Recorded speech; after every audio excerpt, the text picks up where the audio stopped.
Kenya is currently facing an employment crisis. The young people do not have jobs and the government doesn't know how to create jobs for these young people. So it's telling the young people to go to other countries to find jobs. However, I do believe there are so many job opportunities for Kenyans. The problem is that the jobs that a lot of Kenyans think are worthy of being called jobs are the ones that are in shortage, because almost everyone is running for these jobs that are cool, that are respectable, that are considered to be serious jobs. When you look at the creative industries, there are so many opportunities, but a lot of people just don't think that creative jobs are serious jobs. And a bigger problem is actually the culture of Kenyans when it comes to this idea of jobs. A lot of people are just looking to make money, and that's one of the reasons why we are having this employment crisis, because a lot of people are just chasing making money, when really the focus should be on trying to solve the problems that we have in our society. But this is actually not a fault of many Kenyans, because I myself went through the Kenyan education system, and the thing that was always drummed into our heads was that the priority was always to look for a job. It wasn't about solving the problems that we have in society, it's about getting a job and earning a big salary. So naturally, you are finding a lot of Kenyans who have finished university level and all they're looking for is a job that is going to pay them a good salary. And that doesn't work anymore in the world of today, because there are so many people who have graduated from universities. The opportunities for employment are not that many, and adding the tough business environment that the Kenyan government has been creating means that a lot more businesses are reducing their employees. This just makes the job market much tougher for everyone. But this is not to say that there's nothing we can do, because there are so many things that we can do as Kenyans, as Africans, to create jobs for ourselves and for the African market in general. And that's what I want to talk about in this video, and I'm going to be approaching this with the startup philosophy, which is about solving existing problems instead of just chasing money. Welcome to Monetized Attention. I am Jepkendagor, and on this podcast I like to discover brands, their marketing strategies, and their attention economy. Every single year we are always getting reports, especially from the Western world, about the future of jobs. Most of the times it actually does not involve Africa, and most times this means that as Africans we need to really think about how we can solve our own problems, because trust you me, the entire world is not thinking about us. And when I look at the Kenyan society, one of the most in-demand jobs going forward, I definitely think is going to be being a therapist or a psychologist, basically counseling professionals, but with a specialized focus on the issues that are affecting the Kenyan society. Some of the top issues include sex addiction, gambling addiction, alcohol addiction, and even now social media addiction. So if you're thinking of getting into the counseling field, you need to think about specializing in these areas, because that is how you can easily build a name for yourself, build a business, become an expert, and do more in solving these kinds of problems, even going to the root causes. I know in Kenya as a society right now, a lot of people have been talking about mental health. It's just not enough. A lot of people are not taking action. A lot of people are not going to therapy. But we're definitely getting to a point where a lot more people are realizing that if you don't seek help, you're not going to help yourself, because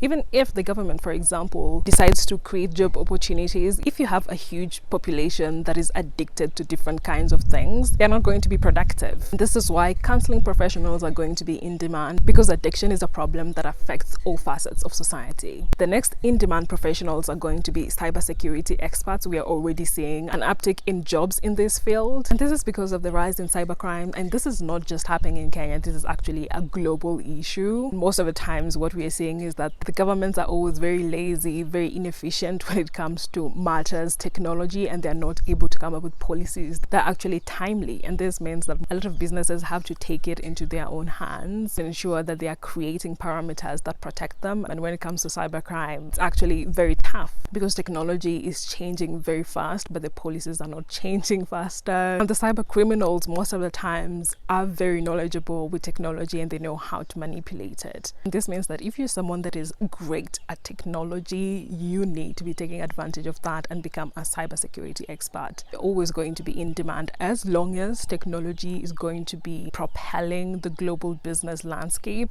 Going hand in hand with this, if you're someone that can teach people technological literacy, you're also going to be in demand, because remember, a lot of people do not understand a lot of things around technology. Even the papers that are being written, a lot of them are written with a lot of jargon that people don't understand. So if you're someone in the technological field that can teach people about how to use this technology or what all these technologies mean, you also have have a great opportunity waiting for you. Now coming to my own field, communication, marketing, storytelling, there is going to be high demand for communication experts with a focus on media literacy. We've now gotten to a point where a lot of people are using AI to create all forms of media, but we have a huge population of people that don't know how to read or how to interact with a lot of media that is out there. This is why we are seeing a lot of people falling for fake news, because they don't know how to identify what fake news and true news look like. This is actually going to be like a two-sided opportunity. You're going to have an opportunity to teach people to be media literate, and you could also have the opportunity to work with the people in the public eye, the creators, the influencers, the politicians, business people, to work with them to use communication to manipulate the masses. There's also going to be a great need for storytelling experts, and this is going to be across different industries. One of the things that is deeply lacking, not just in Kenya, but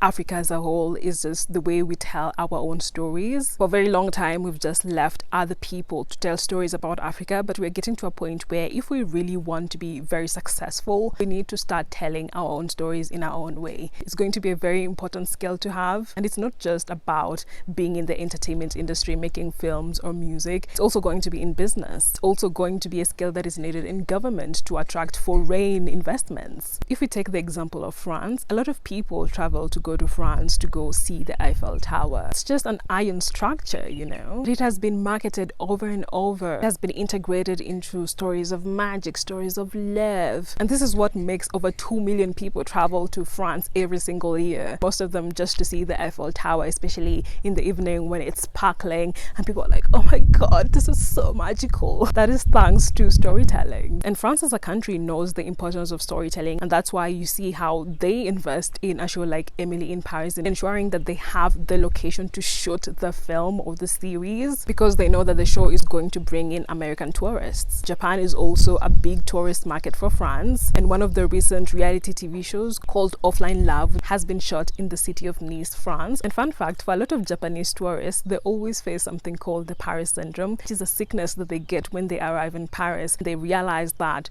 whatever picture they had of Paris is very different, because once you get there, you're like, this is just a normal city like any other, but it has been marketed as this wonderful place that is like a paradise. And that's just because of storytelling. And any African who has traveled outside can actually tell you that one of the things that we're really lacking as Africa, as Kenya, is just how we are telling our story. It's not that we are inferior to anyone. It's not that we don't have enough resources. We have so many things. The way we are telling the stories is just not as impactful. It's something that Rwanda has been doing quite well over the past years, and we can see that it's paying off because they are getting a lot of global talent into Rwanda. They recently hosted the Global Citizen Festival. They also have some sort of collaboration with the NBA. If you're great at storytelling, start thinking about how you can use that skill. Create a job for yourself. You don't have to wait for the government to tell you what to do. You can even create a proposal about how to do something. Most times you get opportunities not by waiting for them, but by actually chasing them. Another area that is going to be very integral going forward is definitely the artificial intelligence sector. Is obviously the people who are going to be working in the big data or AI experts. But think about AI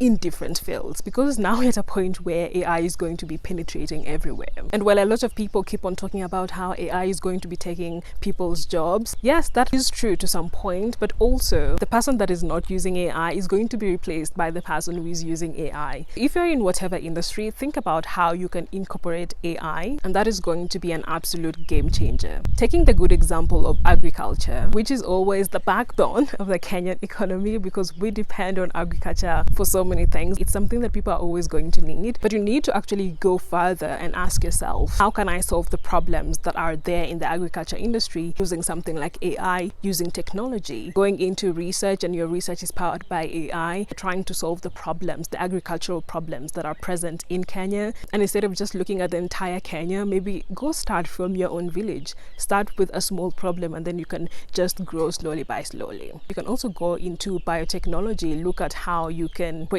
agricultural tools that are going to help farmers become more productive. There's also going to be a lot of opportunities for climate change specialists. This is already happening, especially in the business sphere. You're always hearing of people talking about ESG. Investors are looking at companies that have high ESG scores. A lot more businesses are seeking ways in which they can create their products in a sustainable manner. This means that if you're someone that is very knowledgeable in climate change, you can get opportunities to create strategies for the future for a lot of businesses businesses, you can be a consultant, and you can also help government agencies to create policies that are going to help people. Because whether we like it or not, climate change is going to affect us. And if you're living in Africa, you're living in Kenya, it's actually affecting us the most. In the consumer products division, I definitely think that if you can find a way of making accessible, affordable, good quality products, you're going to have a lot of opportunities. When it comes to the Kenyan market, a lot of people like buying a lot of things, but they don't like spending a lot of money on things. Kenyans are always following the global trends, but many cannot afford the luxury things. That's why a lot of people will always buy the fake luxury products. And did you know that the poverty rate in Kenya is at about 39.8%? That's quite high. And the best example for this would be taking the Miniso business model, where they've been able to find a way of providing good quality, trendy products at affordable prices. One of the things that you need to do is crack the manufacturing code, because it can be quite difficult in this country. And not just manufacturing, also the import sector. These are the things that you need to think about. This is a sector that needs a lot of government participation. That might take some time, but if you're someone that has the funds privately, I mean, it's something that you can go for. Another opportunity that is a very big opportunity is the logistics sector. One of the things that I'm always noting in the Kenyan business environment is the fact that the logistics that we have is just so bad. And if you can find a way of cracking that code, you are going to make a lot of money, because that is a huge problem for a lot of business people and even for a lot of consumers. For example, if you're living in a village right now and you order something online, it's just a huge headache for you to even get it in one day. That is a dream in this country. Also, the mechanics of ensuring that it gets to your house, because we just do not have a system that can identify where people live easily in a way that can be digitized. This is something that has to be done in tandem with government participation. When we look at the postal services sector, this is an area that just needs a little bit of innovation, and it could actually become the gateway for a lot of job opportunities to be created just by streamlining this one area that makes business efficient. Maybe the postal services in Kenya need to be privatized so that some private investors can invest in it and streamline it and create something like what Amazon has been able to create. I mean, one of the things that I really liked while living in France is the fact that you can go on Amazon in the morning, order something, and by 2 p.m. the same day,